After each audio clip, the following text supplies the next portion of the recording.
day, planet Earth. Michael Litten, the last DJ, host of Ride the Vibe, playing what he wants to play and saying what he wants to say, broadcasting from the wicked awesome, super cool DRS ATL studio right here in Roswell, Georgia.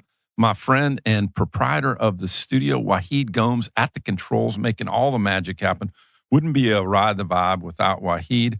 And for those of you out there that are looking for a way to make some money while you sleep, and who doesn't want to do that, you want to check out Wahid and Verde Music Group. It's a boutique publishing business, and he can get you some sync licensing placements and such. I am super stoked to have on the show Ronnie Riddle, the lead vocalist and harmonica player for Preacher Stone. And Preacher Stone began as guitarist Marty Hill's vision of creating a world-class Southern rock band in the image of Lynyrd Skynyrd. Hill enlisted Ronnie Riddle, and the first song the two wrote together was Not Today, which appeared on the Fox Network's hit series Sons of Anarchy. How cool is that, man? First song. That's pretty good way to start out of the blocks, which gained the band notoriety in the Southern rock world and led to the band being exposed to a worldwide audience through the Lynyrd Skynyrd Simple Man cruise and the Rock Legends cruise with ZZ Top. And you can find their product, album, and CD, and vinyl, and download, etc. at preacherstoneband.com. And Ronnie, welcome to the Vibe. Well, thank you. Thanks for having me. Oh, man, we're so excited. And for your fans that are Legion, and as I understand it, called the Congregation. That is true. Give me an amen for that. But they may not be familiar with Ride the Vibe. The way we roll the show, it's a podcast. So we suggest that the listeners sit back in a comfortable environment. In North Carolina, where you are from, and here in Atlanta, the weather's getting nice enough to be out on a float on the water, and get a beverage of their choice. In the studio, we're featuring a little Cathead. We love our Cathead. Cathead is the oldest distillery in the state of Mississippi. And for your congregation that may not be familiar with the term, Cathead was used primarily back in the day by blues musicians as a compliment and as a nod to artists they respect. So I would say of Preacher Stone, man, you all are Catheads. Well, I appreciate that, because Cathead to me was the kind of biscuits my grandma used to make. Oh, interesting. Okay. Cathead biscuits, yeah. Whoa, you hold them in your hand. Oh, that's, yeah. But to be a Cathead, I've never been. I'm going to keep that. Yeah, I wear that with pride. You can. So we're featuring a little Cathead honeysuckle vodka, and we like their product because it's a small batch, and the honeysuckle. Yeah, exactly. And it tastes just like, you remember honeysuckle from back in the day. Oh, yeah. So we're going to play 6 of your songs off your new album, 5. And that's the Roman numeral 5. Yes, it is. And we're only going to play a couple minutes because we want to encourage the listeners to go to preacherstoneband.com and actually buy it in whatever format they want to get it in so that you can make a little bit of money. And we're going to play just a couple minutes of those songs and then talk about all things music related to the album, like a digital liner notes kind of thing back in the day. Awesome. Well, Ronnie, tell me how you met Marty, and then, what it felt like to realize a dream to be on stage with Skynyrd and ZZ Top. Well, I had known Marty's brother, Mark, who was a drummer and was the original drummer for Preacher Stone. I'd played in bands with Mark before, and, we were just always kept in touch, and we're just really good friends. And I knew Marty and respected Marty because Marty's just an amazing talent, but I didn't know Marty as well. And when I got the call for, we're going to put together a Southern rock band just like Skynyrd, yeah, and think that you can help, and, with songwriting and such. In the initial stages, there was not the plan was not for me to be the vocalist. It was for me to be the third guitar player and help write songs. And we made the demo, and I ended up singing on it, and it stuck. But the first experience, the first day I met Marty, I'd met him several times before, but to actually sit down and work with him, in comes this guy with a cowboy hat and a beard and a pistol, and we spend the first 5 minutes of getting to know each other looking at World War I bayonets in the back of his car. Oh my God. In the trunk of his car. And I was like, well, yeah. So I'm a history buff too. So we played the history buff game, and then we went in and sat down, and he said, well, I got this riff. And Marty was really, in the beginning, Marty was one of the sweetest people that God ever made, but intimidating as hell if you don't know him. And I'm learning to know him, and he writes this riff, and I'm like, yeah, that's good. And I'm taking notes, and I'm making a recording of it. I was like, what is it? And it gets to the middle part. The middle part of the song was a bridge where most people would sing over. And I thought, that just sounds like somebody dumped a body in the water. And I went from that and kind of crafted a story about this guy who finds out his wife's cheating. So he kills the guy, but he doesn't ever tell anybody what he did. So he got away with it. Oh, my God. I think that's why one of the episodes of Sons of Anarchy, I think that song kind of appealed to Stephen King because I got away with murder. And so, how did it feel to write? I mean, your first song you write together, Not Today, and then it's on Sons of Anarchy. I mean, that had to be. I kind of felt like something was good because a DJ from Oklahoma called me and said, I've just played Not Today, and people are requesting it. And he said, and the first time I heard it, I thought it was an old track from Molly Hatchet. And I said, why? And he goes, because of, the beginning when you go, yep. And I thought, all right, it worked because I was tipping my hat to Danny Joe Brown. But it just kind of, it was surreal. Marty called me one day and said, somebody that watches Sons of Anarchy has a podcast and they want to use our song, Old Fashioned Ass Whipping Some Bitch, for a intro music. Yeah. I said, yeah, let's let him.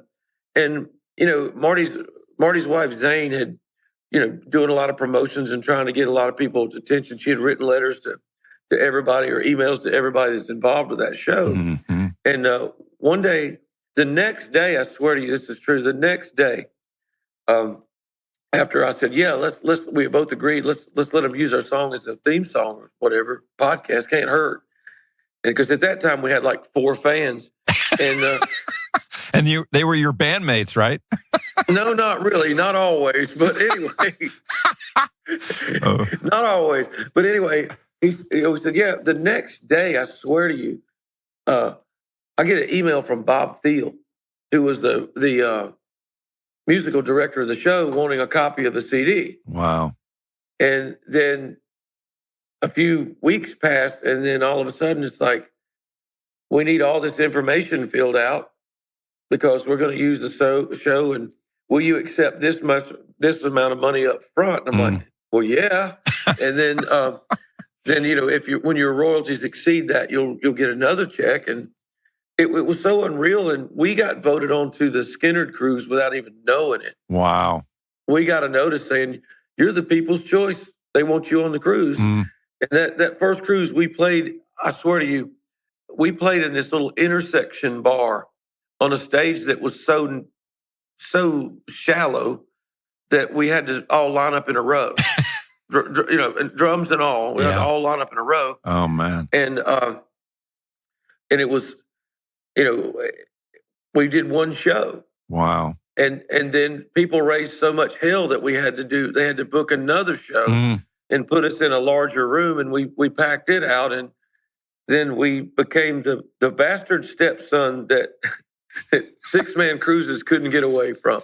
They couldn't get rid of us because our people we're going to have another Lynyrd Skynyrd cruise, and it's like Lynyrd Skynyrd, Blackberry Smoke, Molly Hatchet, The Outlaws, and our people would be like, "We ain't coming if Preacher Stone ain't there." Oh my God! And it was amazing. Yeah.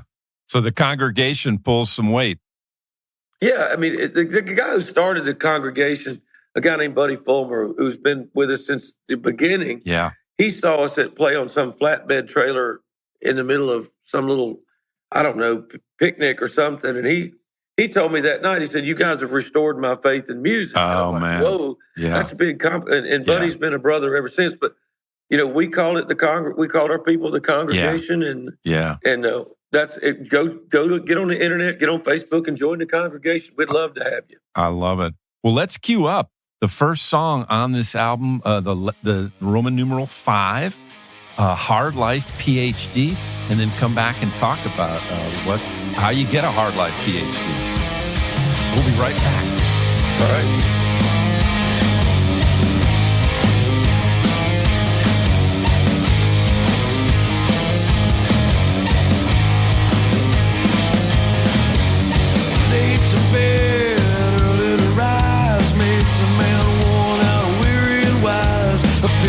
Saved is a penny earned. Life ain't fair, lesson learned. Gas, groceries, tax and rent. Money made, already spent. A bird in the hands, world two in the bush. It's all uphill, get out and push. Ain't got no highbrow education. Ain't got no Ivy League degree. Tattoos, scars, and a reputation. A hard life, PhD.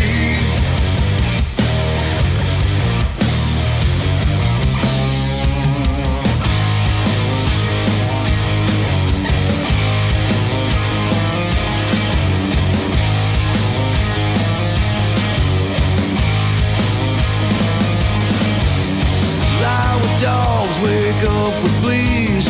You go far on thanks and please. Well done always beats well said. You need good friends on the road ahead. You never know what you can do till the chips are down and it's up to you.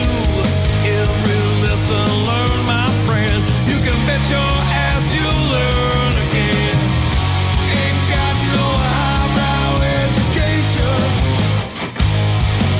It's Hard Life PhD, PreacherStoneBand.com's new album, the Roman numeral 5.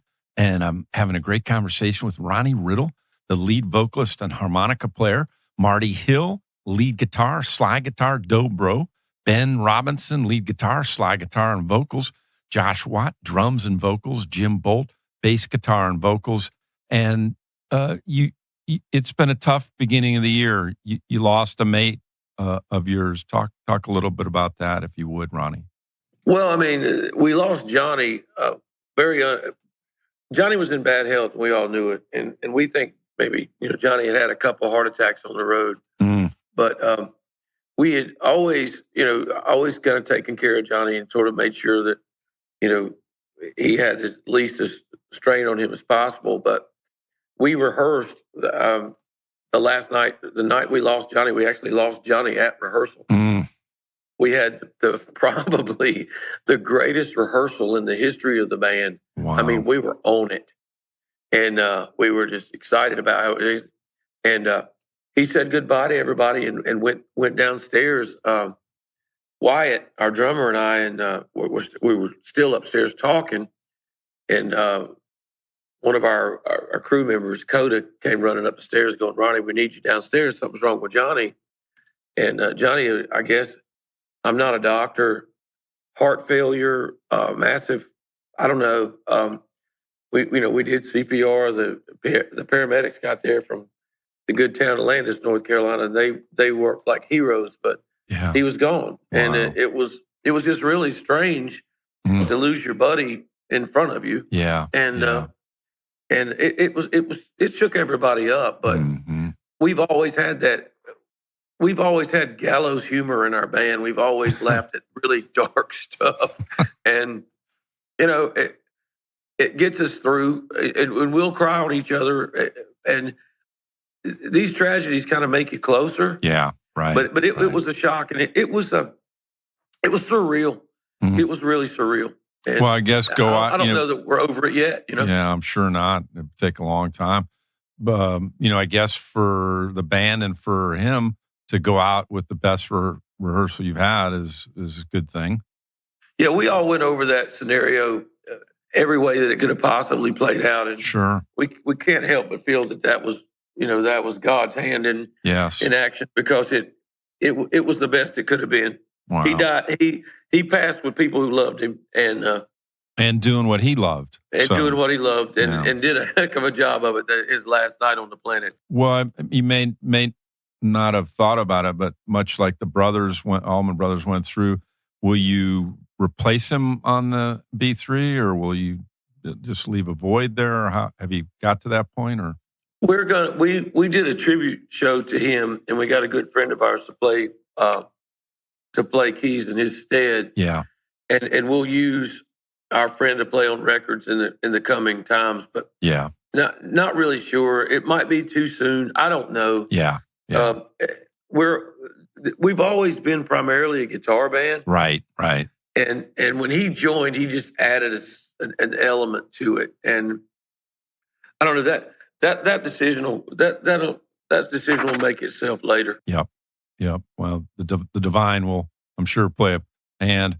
Well, God bless Johnny Webb. And shout out, shifting gears slightly though, want to give a shout out to Wes O'Neill, your PR guy, for the introduction. Oh, yeah. We wouldn't have met if it wasn't for Wes. Absolutely. Wes is awesome. So, Wes is absolutely awesome. He's been fabulous to deal with, and we've enjoyed. I think he's probably surprised that he's found a person in the United States that follows the beautiful game over there in England, it's soccer. So, he's all about Liverpool. Yeah, exactly. And so I've enjoyed chatting with him about that.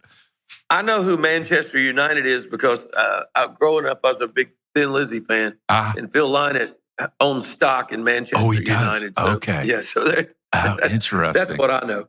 Very cool. Well, I'm a Liverpool fan now. Okay. There you go. Wes converted you. Well, it can't be any worse. I mean, I'm a Washington Commanders fan too, so it can't.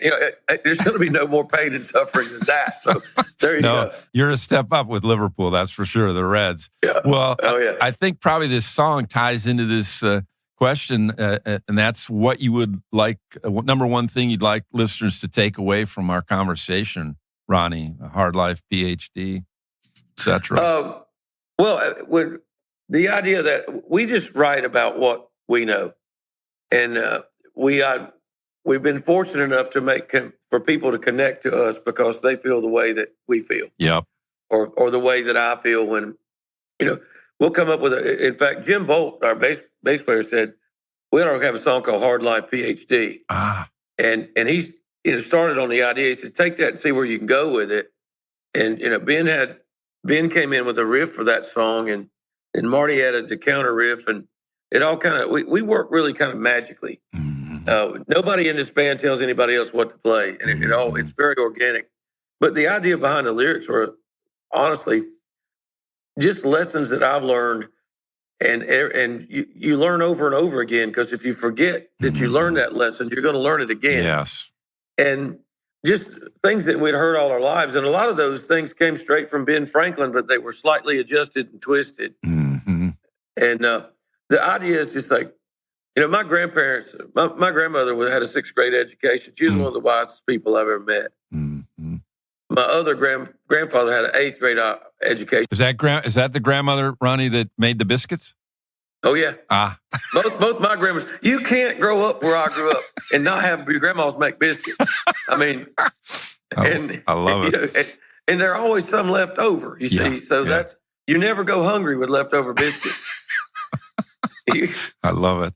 And that's the fact that, see, the cat head biscuit, the reason they call it that is because it's about the size of a cat's head. Oh, my God. That's a grandma biscuit right there. Yeah. That's not a little skinny biscuit you're going to get somewhere at some restaurant. A cat head biscuit, that's a meal in and of itself. You get a cat head biscuit and some gravy, it's done. You're fine.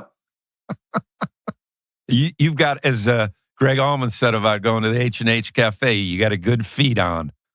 Exactly. I love it. Exactly. When I was a kid, after you ate at my grandmother's, you just laid down. That's all you could do. Oh, man. Well, let's shift gears slightly and cue up the second song off this great new album, 5, My. And we'll be right back talking to Ronnie Riddle, lead vocalist and harmonica player for PreacherStoneBand.com.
sunshine when it's raining, magic potion for my pain. And hey, all I can say is my, my, my.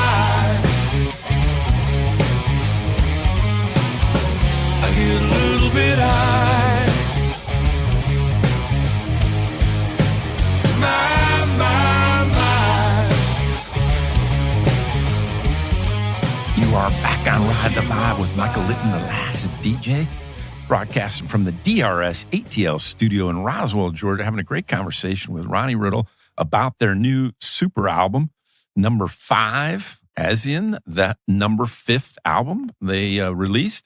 You can go all the way back to 2009 and get their self-titled album, Preacher Stone, 2010, Uncle Buck's Vittles, and then 2014, Pay Dirt, and then 2016, Remedy. So big gap. What was... Is that a bad question? No, it's not. It just, we didn't notice it was that long. Yeah. But the congregation did, I'm sure. We were touring. We were playing. We were touring. Yeah. We were doing all kinds of things. We got shut. The world got shut down there for a while. Right. And it was always like, everybody's like, well, when's the next one coming out? When's the next one coming out? And I don't know. We started working during COVID. Toward the end of COVID, I was starting to do some pre-production stuff, but we just wanted to.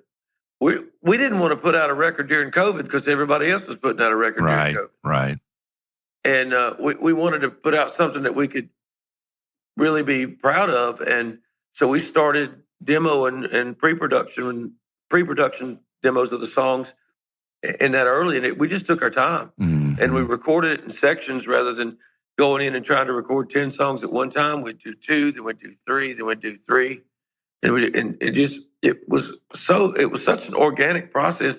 It was one of those things where you pay as you go. Yep. And it took some time. Yeah. And you did that at you recorded it at the legendary GAT3 Studios in Charlotte and had GAT3 Studios with Glenn Tabor, yes. And Glenn Tabor. And, talk about that experience. Okay, I will. I'd love to. Those people are phenomenal. It's a world-class studio. But they're great people. And his list of artists that he's worked with is truly impressive, from like Bon Jovi to James Brown to, you name it. Kid Rock, Def Leppard. Yeah. Oh, yeah. But his thing is, with us, he recorded the first Preacher Stone record, and he recorded the second Preacher Stone record. Okay. And Bruce Irvine was the third one. We did Remedy up at Echo Mountain with, Clay, I believe. I'm trying to think. His last name escapes me. Sorry, buddy. No worries. But he produced it. And anyway, when it got time to do this, I thought, well, let's do it close. Yeah. And let's go back to GAT.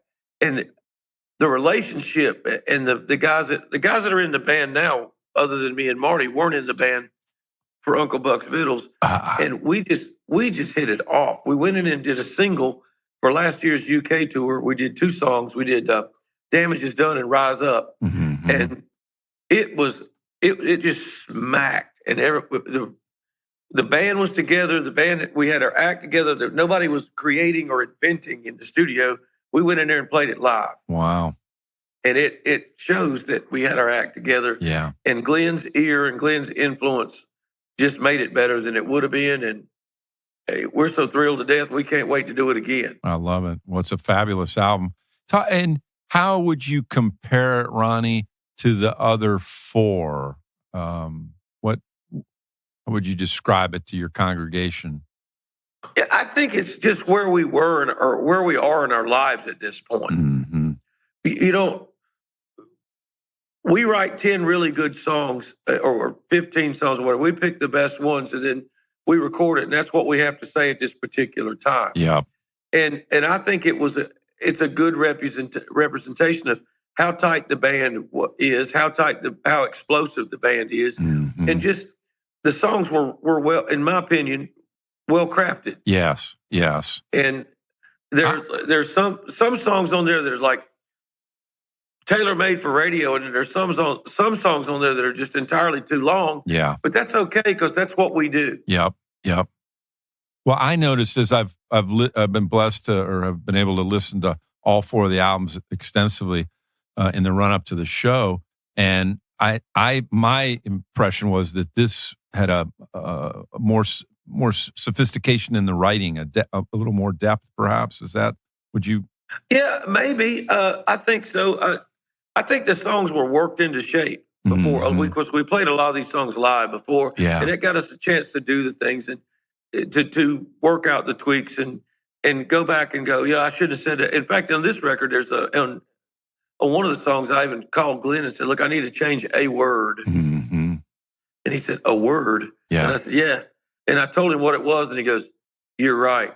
And he just popped that word in. And wow. That kind of attention to detail, the way to be able to trust Glenn, and Marty was an absolute phenomenal musician with a phenomenal ear and famous for his ear candy, and he had vision and goals and everything that he wanted to sound. But for Marty to trust Glenn enough to go, we'll just let him mix it and we'll listen to it and see what we think. Wow. And it was always like everything that we would suggest, Glenn was like, yeah, I've already noticed that. I made a note of that. That's fabulous. You have that kind of trust. And I don't want to work with anybody else. Mm-hmm. I love it. I don't. We went to a studio. Some people opened a real nice studio near us, and it's absolutely gorgeous, and it's state of the art, and it's wonderful. But Glenn's not there. Yeah. So he pretty much. So if you can't tell, we're Glenn Tabor fans. Yeah, I love it. Very cool. Very, very cool. Well, let's cue up Ain't As Easy As It Looks, because there's got to be a story behind that, perhaps. And we'll be right back.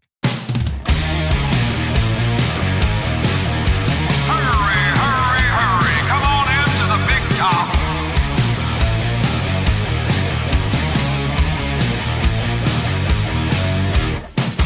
I walk the highway, taming tigers as I go.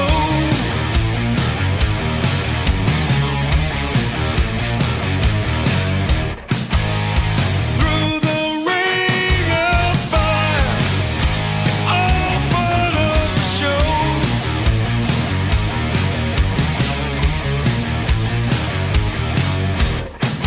My life would leave a strong man sure.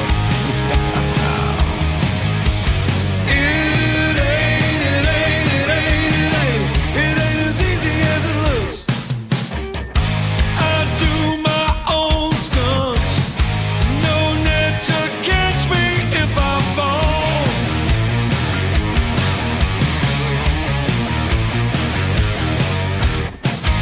I go out with a bang, like the human cannonball.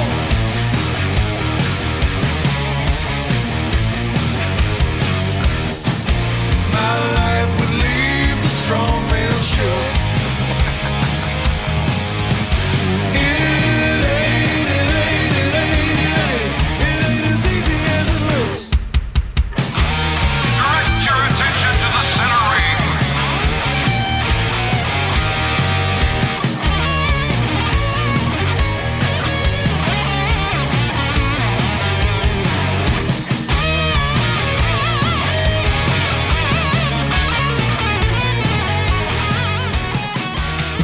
You are back on Ride the Vibe. That's Ain't As Easy As It Looks. What isn't as easy as it looks, Ronnie? Making a Everything. making a killer album like this, I can be sure. We that actually, I give credit where credit was due. That's another Jim Bolt phrase. Oh, interesting. We were doing something one day, and somebody was telling us to hurry. It was a technical issue at rehearsal, and he goes, "Hey, buddy, this ain't as easy as I'm making it look." And I thought, okay, I'm stealing that. Yeah. And just the idea that life's a circus. Yeah. And some people look like one of my friends told me one time. He said, "You're like a duck." And I said, "What do you mean?" He goes, "Well, you're just gliding across the lake, when people look at you, but underneath you're pedaling your ass off." And I was like, yes. That's a compliment. Well, it is. Yeah. But the funny thing about it is, whether you're an EMT, whether you're a school teacher, whether you're a fireman, a carpenter, a mechanic, a real estate, you name it, whatever you're doing, you're making it look easier than it really is. Right. Because everybody today looks at something and goes, well, I can do that. Yeah. No, you can't. Right, and our life is, Preacher Stone's like a circus. Yeah. And I wanted to incorporate that circus imagery, and it's a very simple song with the message of, I do my own stunts. This is me. We're all in it. This may work or this may not work, but here we go. And I think people live like that. And I think that just for all our people, I think we all live that kind of life. You resonate with the congregation that way. When did you first recognize that you were more creative than your peers, Ronnie? You mean like in my life? Yeah. When did you first, get the musical bug and recognize that you had a talent? Well, I won the art contest of Rowan County in the first grade. Ah? Yeah, I did. That was my art career began and ended there. I still got that picture hanging on the wall in my office. Everybody else is painting rainbows and ducks, and I've got a Civil War battlefield scene going.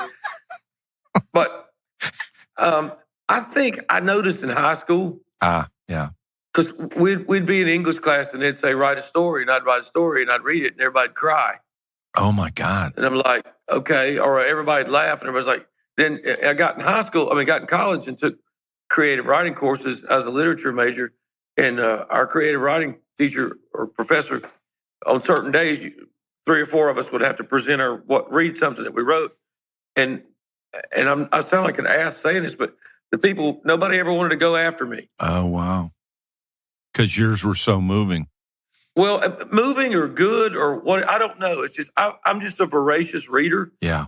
And I spent my formative years trying to catch my sister, who was absolutely brilliant and 5 years ahead of me. So, it was, I hope I can say this on the podcast, but I was in a race not to be a dumbass. Because she promptly told me at 4, she said, well, I'm 4 and she's 5. And she goes, you're stupid. You can't read. And that is why you're now a voracious reader? Is that a component? I guess she taught me how to read, and it's a funny story, but nobody cares. But I'll tell you, she taught me how to read sight reading. I never learned phonics. I never sounded out a word. Yeah. So I could fly. Yeah. And then my dad decides when I'm in the 4th grade that he's going to take me to a speed reading course. And then it was like my 5th and 6th grade teachers hated me because it's like we just gave it. They called my mom to school and said, your son's a habitual liar. Wow. And she said, what's he lying about? I said, well, I give a reading assignment and he's done before I can get the papers passed out. My mom said, that sounds about right. Did you ever get time? I mean, in that speed reading class, did they time you on how fast you could read? Oh, yeah, it was stupid. The numbers were stupid. So you're almost photographic memory? Not really, but if I hear something once or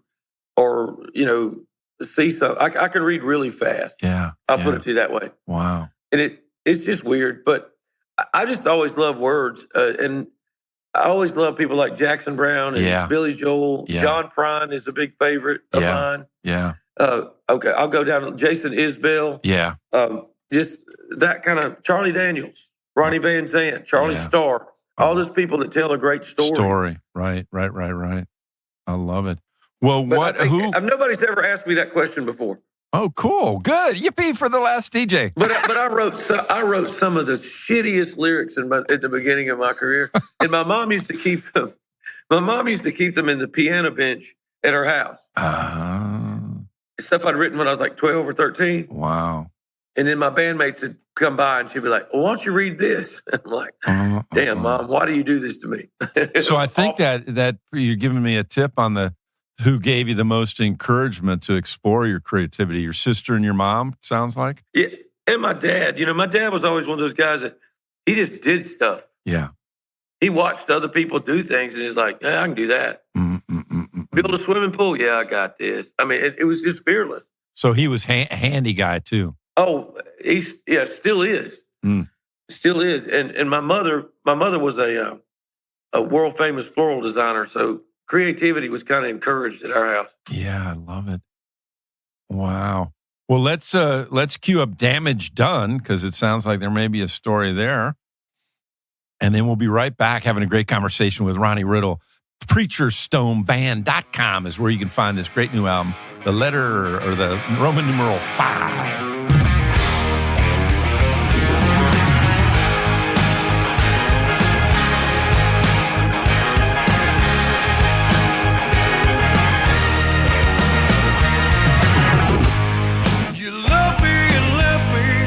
Now you can't forget me. Tell me, what does that mean? You took me for granted. Now the seed that you planted is coming up green. When it's over, it's over. Time to cut and run. You got to face it. Damage is done.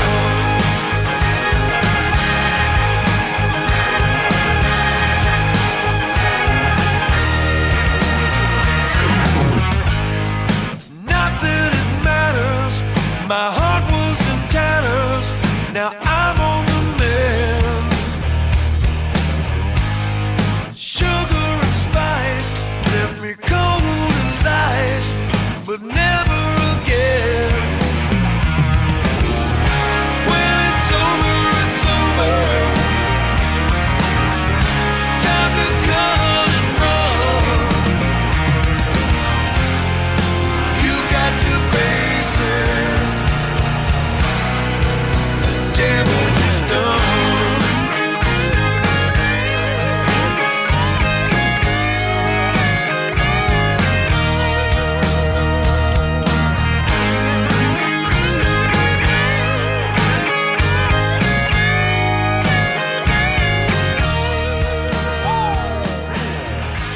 Damage Done off of PreacherStoneBand.com's latest album.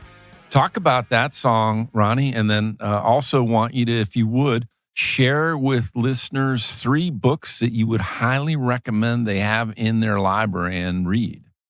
Okay. Damage is Done is something that's been said a million times, but every relationship comes to a point that when it's over. Yeah. And a weird thing happens. You want to get rid of somebody and you finally get rid of them, and then somebody else likes them, and now you're in competition mode to get them back. And I just was thinking with that riff and everything, it's just like, you love me and left me. You can't forget. Now you can't forget me. What does that mean? Yeah. And love turns to competition sometimes. It's like that. I don't want you, but I don't want anybody else to have you. Right. So that's the melting pot where that came from. But and that's based on all of my middle school experiences. Okay. Yes. And high school experiences. But as far as the books, and by the way, my favorite part of that song is the guitar solo in the middle. That's just rocking. Yeah. But as far as the books, I just read James Clear wrote a book called The Atomic Habits. Yeah. I highly recommend that. Yeah. I'm a big Mark Manson fan. I've read The Subtle Art of Not Giving a Fuck. I've read that at least 5 times. Wow. It is a counterintuitive guide to living a better life. Yeah. And you got to get, and then his sequel to that book is Everything's Fucked, a book about hope. And can he put that on the title, or does he have to have a little asterisk? It depends. I went to Target, and you can buy the adult version or you can buy the Target version. Yes. And I ordered the adult version so that I wanted the word on there. But I like stuff like that. I'm a thinker, and everybody in the band's got different relationships. Wyatt, our drummer, he's a deep thinking young man too. Yes. So a lot of our conversations are really actually kind of cool. I love it. And that is borne out in your writing. Yeah, it's a little deeper than you think. Mm-hmm. And I always thought that one of the coolest things about when Marty wanted to name the band Preacher Stone is like, all right, now I've got all this religious imagery at my fingertips. And that shows up in our songs as well. How did he come up with that? How did Marty come up with that? Okay, this is a podcast, so I can tell the truth. Yes, you can, sir. Marty was absolutely baked one night. And he was, all of the great ideas come that way from Marty. Gotcha. Not from me, but from Marty. Yeah. Marty was baked. Yeah. And he's watching Pale Rider, the Clint Eastwood movie. Oh, yes. And he's really digging the fact that everybody calls Clint Eastwood Preacher. Yeah. And see, we're from the South, so you didn't have, you didn't have Clyde Hawkins, who was our preacher's name. You had Reverend Hawkins. Mm-hmm. You had Preacher Hawkins. So then he says, Preacher, I like Preacher. Got to have a name to go with Preacher. Got to have a last name. And in his baked state, he looked over and saw his stone fireplace, and he went, Preacher Stone. So then I get this call. We're living in different time zones at this period. And so I get this call. It's 1:00 my time. It's 2:00 his time. Mm-hmm. And in the evening? Yeah, in the morning. Oh, in the morning. Yes. And he goes, I got an idea for the band name. I said, what is it? He goes, Preacher Stone. I said, that's it. It's done. He goes, yep, that's what I thought. And we never looked back because we had some of the worst band names you could imagine on a sheet of paper. Yeah. But then, Marty's wife, Zane, designed the logo. Yeah. And it was like, yeah. And then somebody that was trying to help us with our publicity at the time said, that looks like a steakhouse logo. And I'm like, we're in. That's our people. Because if you got Preacher Stone music in a buffet, it's on. And if they got biscuits like your grandma made, you're really in. Man, you had to bring that up again. I'd already put that away. No, you got to be careful with me. So I know. So just back to the design then. This album is special from the standpoint that the album cover design was done by Johnny. Do I have that right? Yeah, Johnny Webb did that. Mm-hmm. And he signed it. Yeah, we wanted a backstage pass. Jim always does our backstage passes and designs those, and he got Webb's artwork and made a backstage pass of it. And everybody just liked the way it looked. Mm-hmm. It just looked cool. Yeah, and we decided on that was going to be our album cover. And then when Johnny passed, in honor of Johnny, we wanted it to be our album cover. And Jim took Johnny's signature from a piece of Johnny's artwork and put it on the V. So just to honor J-Dub for that one. I love it. So either on the CD or the vinyl, you can get it that way. And it's signed that way. Yeah, I love it. But like I say, we didn't think about it at the time, or I didn't think about it at the time. But now when people get vinyl and they want us to sign them after the show, he's already signed it. Yeah. So that makes it a lot quicker. Yeah. Well, he was going to lose his Sharpie, I promise you. Did you ever, or have you ever, in this kind of crazy world of music, contemplated doing anything less than an album? The whole single or EP fad that's kind of been popular lately? Not yet, because I think people want a collection. Yes. Because I go back to the days when you bought the record, you put it on the turntable, and you sat in front of it and you looked at the liner notes, and that was your only connection to the artist. Correct. That's magic. Yeah, that's a magical thing. Yes. Yeah. Well, it's interesting because I'm gonna give a recommendation. I'm gonna give a recommendation to the listeners. If you haven't seen the documentary Immediate Family, and this talks about the session guys, Russ Kunkel on drums, Lynyrd Skynyrd on bass, Waddy Wachtel on guitar, Danny Kuchmar on guitar, that really made all the magic happen out of that Laurel Canyon. So Jackson Browne, James Taylor, Carly Simon, Joni Mitchell, Warren Zevon, on and on and on. And I did not realize, but it was Peter Asher and Lou Adler that were the first to put these guys' names on the albums back in the day. So you could see, oh my God, that album's got Russ Kunkel. Oh my God, that's Crosby, Stills, Nash is using Russ Kunkel, et cetera, et cetera. And so much of that is missing now, Ronnie, right? Well, you always want to. My dad just finished doing a gospel recording, an album. And he needs to come on Ride the Vibe if he's available. He would absolutely do it. He's way more full of shit than I am, but the thing was, he asked me, he said, well, do, all the people that played the musicians, I said, you got to put their names on there. Yeah. Because that's how they work. Yes. And who knows, maybe one of them gets famous and somebody looks back and goes, oh, he played on this record. Yeah. Well, and in the case of these four cats, Russ, Leland, and Waddy, and Danny, they all became very, very famous and very, very rich. Yeah, Russ Kunkel actually used to tour with Jackson Browne. Yes, absolutely. Well, all of them, I think, did at one point in time. It's unbelievable. Well, it's a very cool documentary, Immediate Family. I would highly, highly recommend it. And if you want to watch it when I get home. Well, and then if you want to go back, right? So get the it's kind of like a double feature. Get Wrecking Crew, which is the documentary about. It's done by Tommy Tedesco's son, Denny, both of them. But the Wrecking Crew is all about the session cats that got no recognition, who were on all the albums from the 50s and 60s. Beach Boys, Monkees, Frank Sinatra, etc. All the same cats. Yeah, unbelievable. Well, enough about that. Let's get back to PreacherStoneBand.com's great new album, 5. And this, I think, is my favorite song on the album. That's Rise Up. Let's cue it up and then come back and chat about it.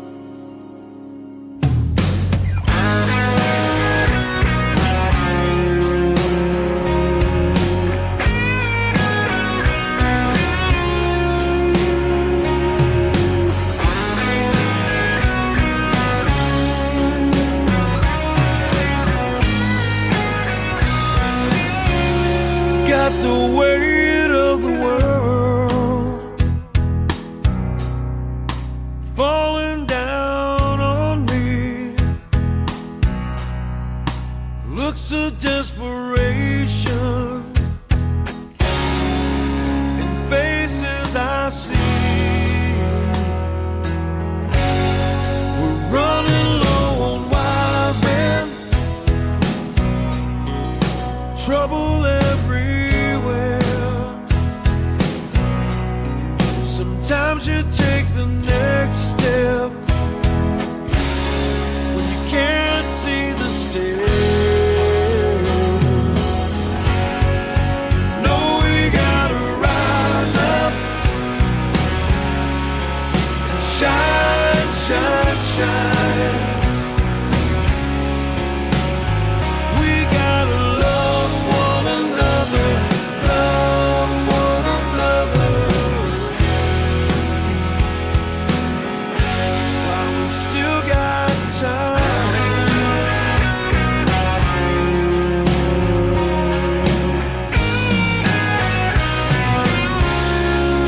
I'll never be a rich man, but all I have is yours.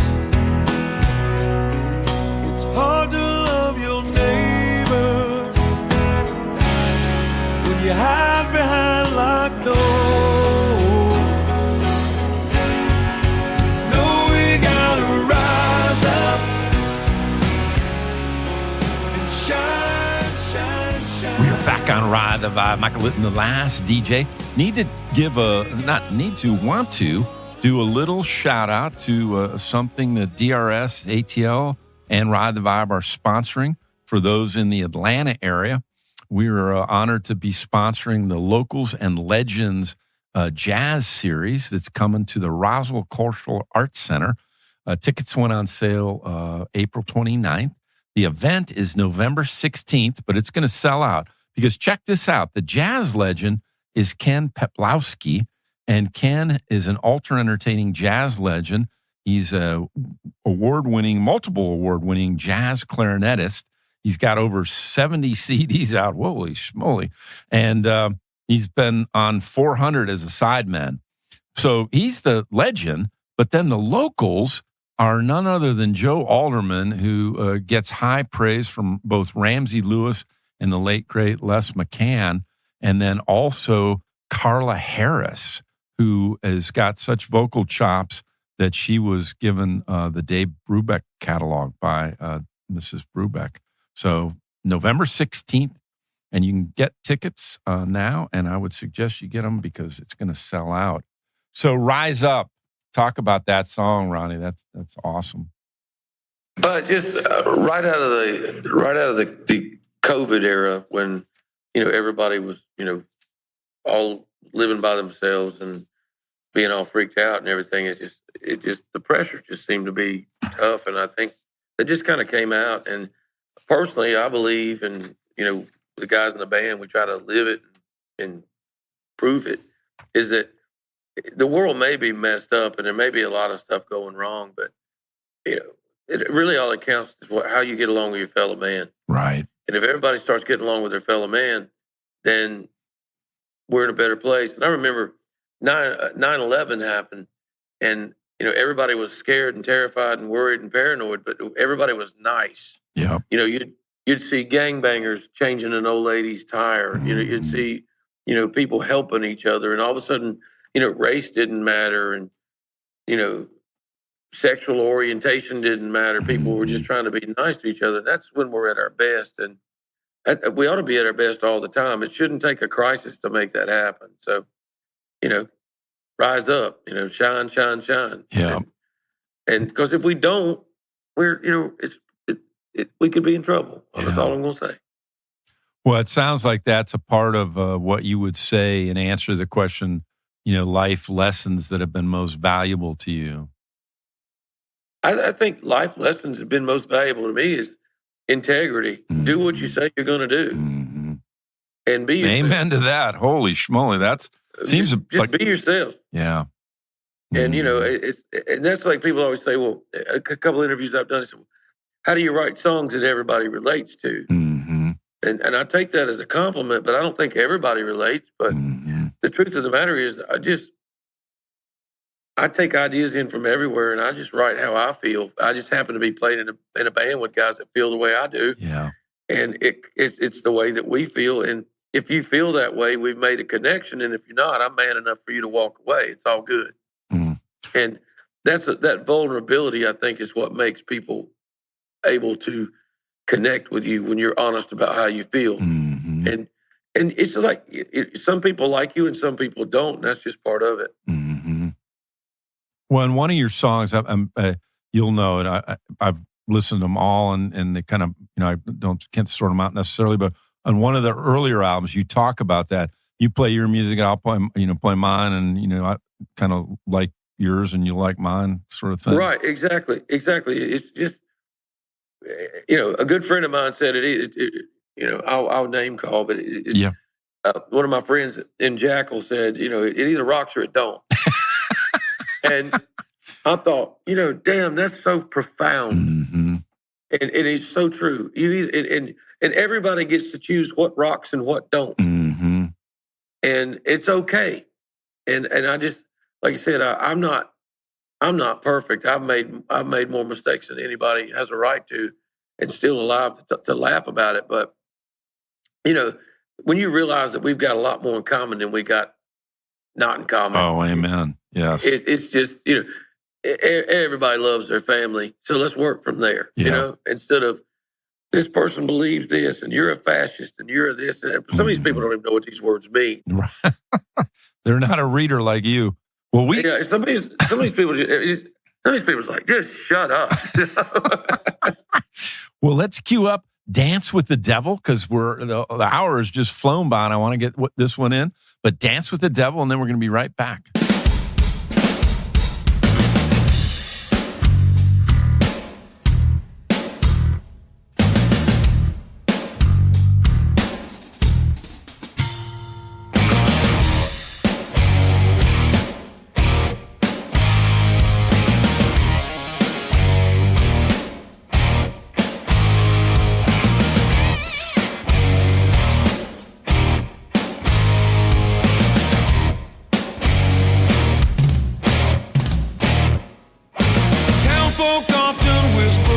Their wayward son, who lives in the hollow of old 21.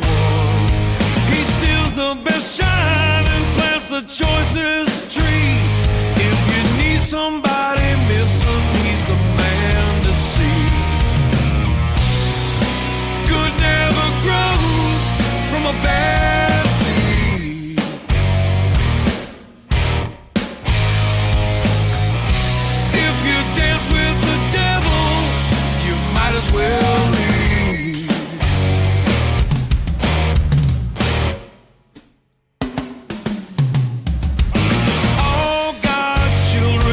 their darker side, secrets that they're keeping and the sins they hide. They meet the man in darkness for the things they need. So call him the devil, he's just Jake to me. Good never grows from a bad seed.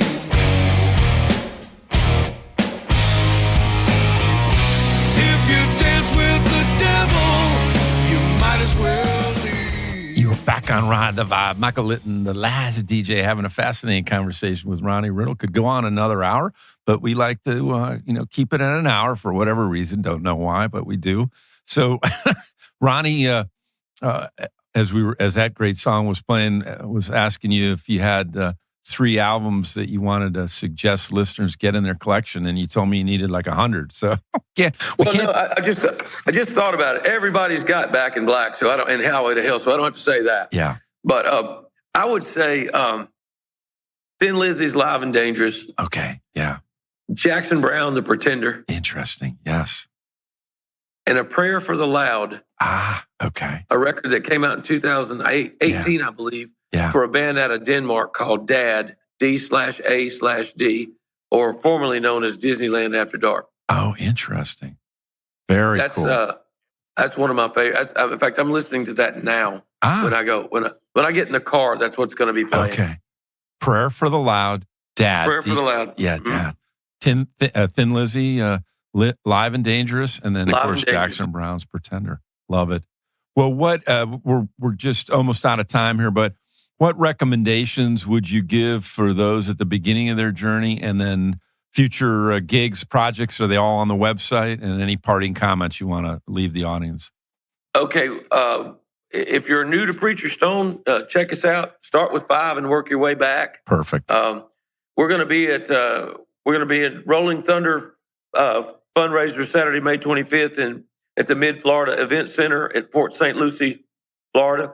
Sunday, May 26th, Cagney's House of Rock in Davie, Florida. Monday, May 27th, Earl's Hideaway in Sebastian, Florida. June 7th through 8th, Brian's Backyard Barbecue in Campbell Hall, New York. And Sunday the 9th, the Southern Rock Revival in Ithaca, New York. I love it. You know what? I'm not hearing any Georgia there, Mr. Ronnie. What's up with that? There will be some Georgia dates. We're working on some dates. We've had a difficult year. We've lost 2 bandmates. And it kind of halted us on what our plans were and how we were going to, proceed and what we could do. And so we're coming out now. So we'll be seeing you in Georgia. Good. Well, that's what I was getting at. I'm a little selfish, but love the album. PreacherStoneBand.com. Just had a great conversation with Ronnie Riddle. While he and I are looking forward to meeting you when you get around this area. God bless you, brother. We are out of here. Michael Litten, the last DJ.